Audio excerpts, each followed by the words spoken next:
Charest, though, was a young cabinet minister in Brian Mulroney's government. He was 28 years old at the time. That party was decimated down to 2 seats, of course. He became the captain of the PC dinghy and rebuilt it, only to jump into Quebec politics to run as the Liberal premier when the country was fighting that robust separatist movement. He won 3 elections in Quebec, lost the 4th. Now the question is, can he return to the blue federal tent? It's a different tent than the one he left, and find a way to win. So here's a panel of conservatives to size up the race so far. Tasha Kheiriddin is a conservative commentator. Now she's openly backing Jean Charest. She's a principal with Navigator Limited. And Brad Trost is a former conservative MP and a 2017 leadership candidate, and also a very well-known social conservative. Great to have you back on the show, Brad. And Tash, I'll start with you. Outside of the very low-key Twitter launch, like, wow, that was not the slickest Twitter launch, but what is the strategy for Mr. Charest? How does he convince people that he genuinely is built to win and can actually re-enter federal politics and convince conservatives he's the guy for the job? Well, you actually said it, Evan. He's got a track record of winning. He's got a track record of keeping the country together, never mind just a party. So I think that speaks for itself. But I think he also, in his own words, I think low-key is actually good in this campaign on Twitter, because Twitter is a place where things get really heated. And I think they should actually calm down a bit. I think that's a good thing to lower the temperature so we can talk about the issues that really matter. And he's going to talk about that. He's going to talk about jobs and the economy and energy and the environment. And he's going to talk mostly about unity, especially today. He's in Calgary to launch his campaign. And the reason for that is because the West is very important to him. And he believes a conservative government is the only one that can really adequately represent Western interests within the Federation. And he thinks that keeping the country together in unity and keeping the West in the Canadian family is incredibly important. Right. Okay, those are themes, Brad Trost, and we'll get to Leslyn Lewis as well, because she's going to play a major role. But what's the path for Jean Charest? The guy needs to sign up members. He's got to expand it. He's got to have a membership strategy. What's your assessment, Brad Trost?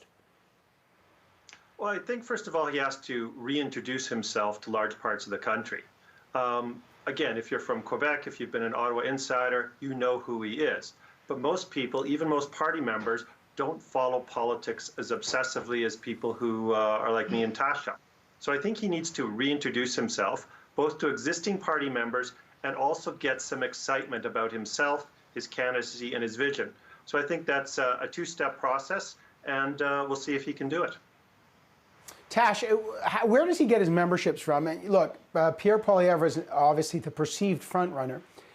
Pierre Poilievre's got a sophisticated social media campaign. He's got a lot of endorsements. He's been doing heavy data mining and fundraising, and he's trying to own a space economically called inflation, which is very relevant right now. So how does Mr. Charest combat that? Well, he has to sell memberships, and he has to then go on the charm offensive, which all the candidates will do this summer. Don't forget, this is a 2-step process.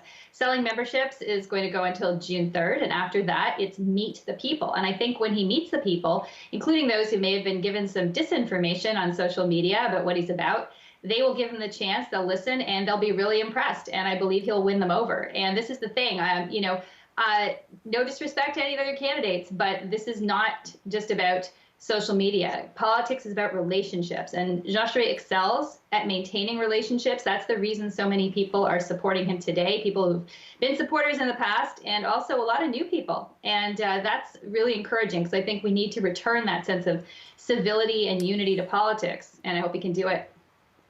Leslyn Lewis is also in the ring. She came 4th last time. She wasn't even a member of Parliament. Now she's a rookie. She's got a record now, Brad Trost. She has not revealed her vaccine status. She's been questioning the vaccine for kids. She's an avowed social conservative. They're very powerful votes. I don't know if she can win or not, but what's your sense of her campaign, the impact it's going to have, and maybe if she's more prone to a Pierre Poilievre side or a Jean Charest side of the party? You know, I think she's in some ways has some similarities to where Charest has to approach this race. Both of them have to make sure that other people don't define them. Charest has to make sure he doesn't get painted into the corner as a red Tory, and Leslyn Lewis has to make sure that she's not painted into just a social conservative. Both of them are looking for ways to broaden their support. to raise their profile and to, even though they're both known quantities to some degree, reintroduce themselves. So I think for both of them, that's a key. And I think, can Leslyn Lewis attract Pierre Poilievre supporters on policy levels? I think there's a lot of overlap there. Can she attract Jean Charest supporters? Temperament and stylistically, which is an important part of politics, I think there's a fair bit of overlap there.